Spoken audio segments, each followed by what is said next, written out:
देखिए दिलीप नाथ जो थाना नाई का हिस्ट्री शीटर और एक हार्डकोर क्रिमिनल है। पिछले कई सालों से ये राजू तेली के मर्डर केस में जेल के अंदर सज़ा काट रहा था। जब यह इस केस में जेसी में था, इस दौरान भी इसके द्वारा सितंबर के अंदर एक व्यक्ति को जेल में रहकर ही पैसा मांगने की धमकी दी गई थी, जिस पर थाना अम्बा माता पर केस रजिस्टर कर कार्रवाई की गई थी। अक्टूबर माह में इस अपराधी की जेल से जमानत होने के पश्चात यह व्यक्ति जमानत पर बाहर लौटा और बाहर लौटने के पश्चात इसने अपनी आपराधिक गतिविधियों को लगातार जारी रखा। इसी क्रम में हमारे पास यह सूचना मिली कि पुष्कर डांगी के परिजनों की जो ज़मीन लॉयरा में स्थित थी, उस ज़मीन को बेचकर या जब भी वो बेचने के पश्चात लगभग 35 लाख रुपए पुष्कर दिलीप नाथ को देगा। इस बाबत उसने पुष्कर को न केवल डराया धमकाया, वरन उसको अपहृत करके तहसील में ले गया और उस अपने नाम पर एक लिखित में एग्रीमेंट इस बात का कि यह ज़मीन जब भी बिकेगी वो 35 लाख रुपए की एक उगाही दिलीप नाथ को देगा, लिखा पढ़ी कराई। इस चीज़ की तथ्य जानकारी सीओ गिरवा श्री सूर्यवीर सिंह को लगी तो तथ्यों की तस्दीक की गई।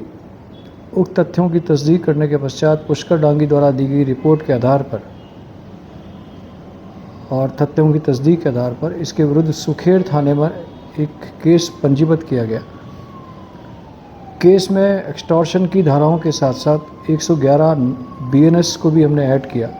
111 बीएनएस सिंडिकेट के रूप में आप कोई अपराधों को करते हैं, उससे संबंधित है। इस प्रकरण का अनुसंधान चल ही रहा था, उसी दौरान इसके विरुद्ध 2 और प्रकरण हिरणमगरी और अम्बा माता में दर्ज हुए। हिरणमगरी में आयुष लोढ़ा ने इसके विरुद्ध एक प्रकरण दर्ज कराया, जिसमें इस दिलीप नाथ के विरुद्ध कि उससे लगभग 25 लाख रुपया उसने डरा धमका करके ऐंठा। इसी तरह से एक अन्य केस जिसमें यशवंत सालवी जो थाने का बदमाश है, उससे जो हथियार हमने बरामद किए थे, उस हथियार को मुख्यतः सप्लाई करने वाला भी ये दिलीप नाथ था। इस तरह से लगभग 3 केसेस के अंदर यह दिलीप नाथ वर्तमान में फरार था, वांटेड था। इसके विरुद्ध 10,000 का एक इनाम घोषित था और भी दूसरे प्रिवेंटिव एक्शंस के तहत इसके विरुद्ध कार्रवाई प्रस्तावित थी। चूँकि इसकी आपराधिक गतिविधियां शहर की कानून व्यवस्था और आपराधिक स्थिति को, शांति को प्रभावित कर सकती थी, additional SP headquarter Gopal Mewada के नेतृत्व में सीओ गिरवा श्री सूर्यवीर सिंह ने पिछले कई महीनों की मेहनत करके, दिन रात मेहनत करके, अपनी टीम के सहयोग से कल रात्रि में इसे केवड़ा की नाल के पास गिरफ्तार करने में सफलता हासिल की।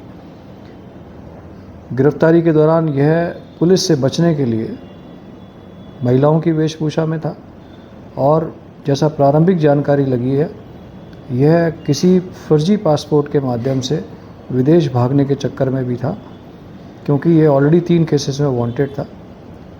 इसे हमने भी वर्तमान में सुखेर के जो पुष्कर डांगी और 111 बीएनएस में जो सिंडिकेट के तहत जो क्राइम है, सिंडिकेट के तहत जो अपराध दर्ज किया गया, उसमें हमने इसे गिरफ़्तार किया है और गिरफ़्तार करके इसके पश्चात, जेल से छूटने के पश्चात इसने और कौन कौन से अपराध किए और कौन कौन सी ज़मीनों के कब्जे में या कब्जे छुड़ाने के मामलों में इसने हस्तक्षेप किया, उन मामलों के संबंध में हम इससे विस्तृत पूछताछ कर रहे हैं। साथ ही पूर्व में जिस राजू तेली का मर्डर हुआ, उस राजू तेली के परिजनों को अभी कुछ दिन पूर्व नरेश पालीवाल और एक और व्यक्ति द्वारा